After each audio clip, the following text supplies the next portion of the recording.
Doutor Francisco Assunção, mais uma vez na nossa janela da Paulista.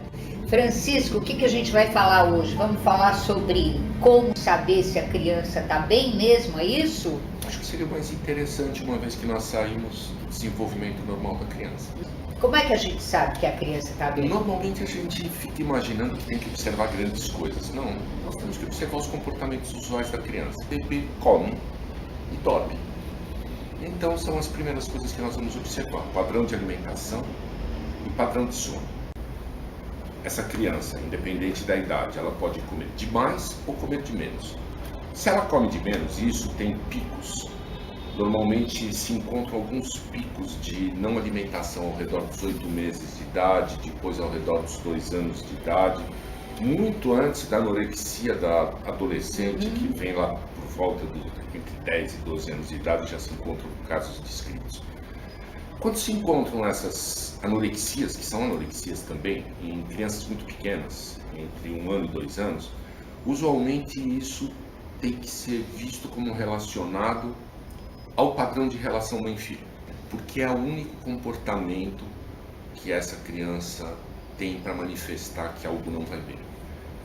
Por outro lado, quando nós pegamos o oposto disso, a criança come exageradamente, aí nós temos outras coisas a serem pensadas. Nós temos que pesquisar, desde quadros vinculados a algo que nós vamos falar depois, que é retardo mental, onde essa criança não tem controle da própria saciedade, e nós encontramos isso em algumas doenças genéticas, por exemplo, até quadros decorrentes também de patologias do vínculo, onde existe uma vinculação meio neurótica entre essa criança e a mãe. E a criança, para agradar a mãe, come exageradamente. E temos aí um obesinho e um vínculo neurótico com essa mãe. Então, essas são as primeiras coisas que nós vamos procurar. E essa coisa do comer menos? O que acontece? O que está errado nesse vínculo materno? Muitas vezes o que se observa são dificuldades da mãe se relacionar com a criança, né? Patologias da própria vinculação. Essa mãe muitas vezes é ansiosa, essas mães muitas vezes são depressivas. E essas mães, por isso, estabelecem um relacionamento difícil com essa criança. Um relacionamento onde, mesmo havendo cuidado físico, que pode haver, passa uma lacuna no cuidado afetivo. Né? Exatamente na... E a criança percebe. Aí você continua caminhando e pensando psiquiatricamente. Uma criança, eu falei, muito pequena, ela come ou dorme. Ela não faz nada além disso. As alterações de sono, na maior parte das vezes, elas são alterações de ritmo de sono, e hoje existem especialistas que cuidam especificamente disso. Mas algumas coisinhas são interessantes de serem pensadas. Primeiro, o terror noturno. É um sonho terrorífico onde a criança tem aparentemente um despertar, ela abre os olhos, acorda gritando, não reconhece a mãe que chega assustada, continua vendo imagens como se ela estivesse acordada, porém ela continua sonhando. É um estado muito próximo do sonambulismo. Isso faz com que de repente ele cesse, a criança dorme e no dia seguinte ela não recorda o que aconteceu. Isso é um terror noturno. Sem um fator desencadeante, frequente durante o período de desenvolvimento, principalmente aí ao redor de 5, 7 anos, e a família fica assustadíssima. E é um quadro que não tem grande prejuízo. É um quadro que evolui naturalmente, sem grandes consequências. Diferente de quando você tem pesadelos, sonhos aterrorizantes, onde a criança não acorda, com temática repetitiva e que aí já muitas vezes expressam quadros ansiosos na criança. Então, esses já são mais importantes, pensando-se psiquiatricamente, em serem observados e serem trabalhados. E os quadros de sonambulismo, que são irmãos do terror noturno, vamos dizer assim. É mesmo? Por quê? Porque são atividades onde o indivíduo está numa alteração de consciência, ele está em sono, e ele tem atividade noturna, ele tem atividade motora. Então ele faz atividades que, lógico, não são perfeitas, não. Essa história de que os sonambulismos, enquanto distúrbios de sono, eles não esbarram em nada, não, eles derrubam as coisas, eles fazem atividades, mas com menor precisão e correm o risco de se machucar. Então aí existe esse cuidado com a criança para que ela não se fira e para que isso possa ser visto por um especialista e ser cuidado. E tem remédio para isso? Existem várias medicações que vão poder ser trabalhadas dependendo da causa da alteração de sono. Muitas medicações vão ser utilizadas, diferente, por exemplo, dos quadros de alteração alimentar, onde a medicação não tem sucesso na criança. Aí você imagina essa criança crescendo. Uma criança, ela come, como eu falei, dorme e começa a manipular o próprio corpo. Nós temos basicamente 3 padrões de movimentos que são importantes de se observar. Tiques, e que são movimentos involuntários, usualmente de pequenos grupos musculares, sem controle consciente e que não são interrompidos porque a mãe briga e que aparentemente não tem finalidade. Os tiques hoje vai se imaginar que tem uma base biológica importante, né, vinculadas a algumas regiões do sistema nervoso central. Eles pioram com a ansiedade. Quanto mais eu brigo com a criança para não fazer o tique, ela mais aumenta esse tique. Porque o tique traz prejuízo social. A criança não é boazinha, de um modo geral. Essa ideia que nós temos que crianças são boazinhas não é verdadeira. É só colocar um garoto com tique na escola e ele vai ganhar um apelido. Então o tique precisa ser visto por isso. Usualmente o tratamento de tique é medicamentoso.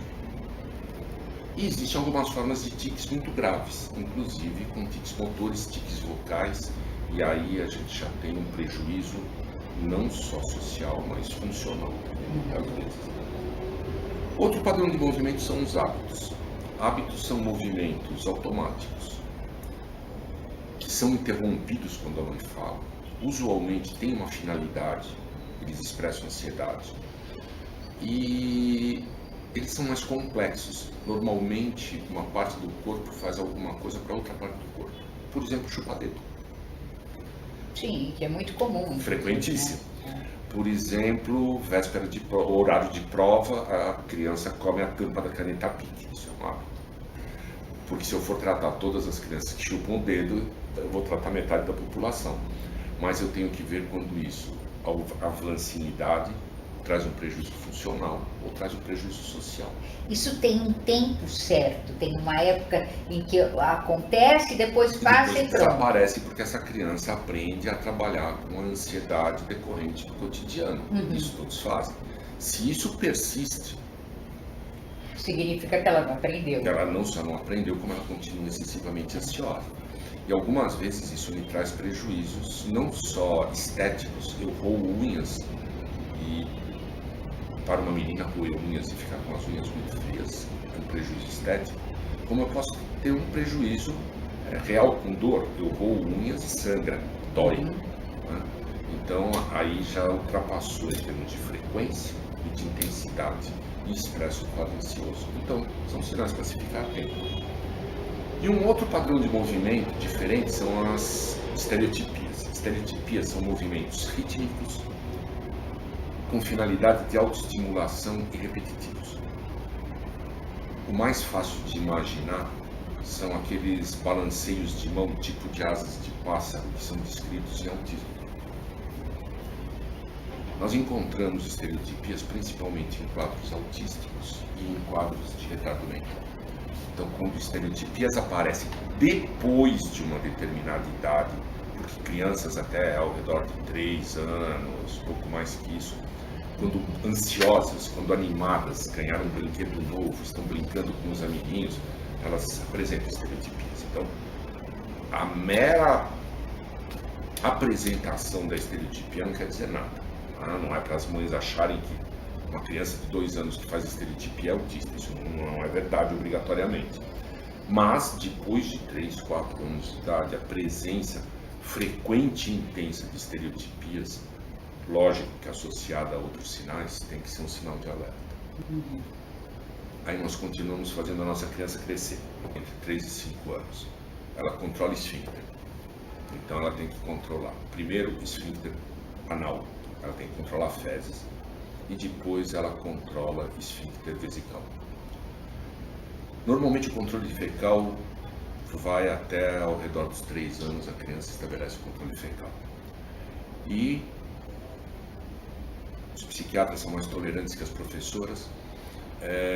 Até os 5 anos não se considera problema o não controle vesical. Então não se interfere, só se treina. E aí a gente tem que separar duas coisas. Uma coisa é quando a criança, então, nunca adquire. Aí nós temos que pensar em problemas de desenvolvimento. Retardos mentais, autismo, coisas desse tipo. Outra coisa é uma criança que controla isso e de repente volta a apresentar um quadro. Aí nós vamos ter que imaginar que tipo de evento aconteceu, o que ocasionou na criança para que essa conduta tenha voltado a aparecer. Isso é frequente em quadros ansiosos, é lendária a história de nascer um irmãozinho, voltou a fazer xixi na cama. Né? Aparece em quadros ansiosos, mas que devem ser vistos com cuidado. E usualmente as encopreses secundárias, ou seja, a falta de controle fecal após um controle anterior, expressam um nível de gravidade que deve ser considerado, deve ser tratado. Lógico que se excluem primeiramente os problemas de tipo neurológico, de tipo gastrointestinal. O que eu ia te perguntar, tem razões físicas também, né? Principalmente quando eu falo das primárias, daquelas onde a criança nunca controlou. Aí a primeira pesquisa é por razões físicas.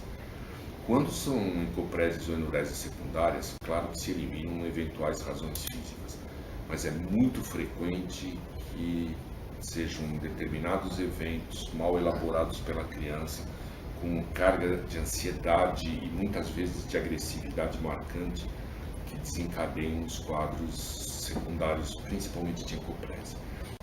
E que, se não tratados, vejam, mesmo que o sintoma diminua, o sintoma vai diminuir, porque essa criança vai crescer e ela vai adquirir jeitos de lidar com a ansiedade muito melhores. Mesmo que esse sintoma diminua, vão aparecer outros, porque o motivo vai continuar subjacente. Então é importante que se perceba, para que se possa tratar essa criança da forma mais adequada possível. Aí a sua criança continua crescendo, a nossa criança continua crescendo, como nós fizemos nos outros vídeos. Pois é, mas isso vai ser no próximo vídeo, né? Perfeito. Ok, muito obrigada, Francisco.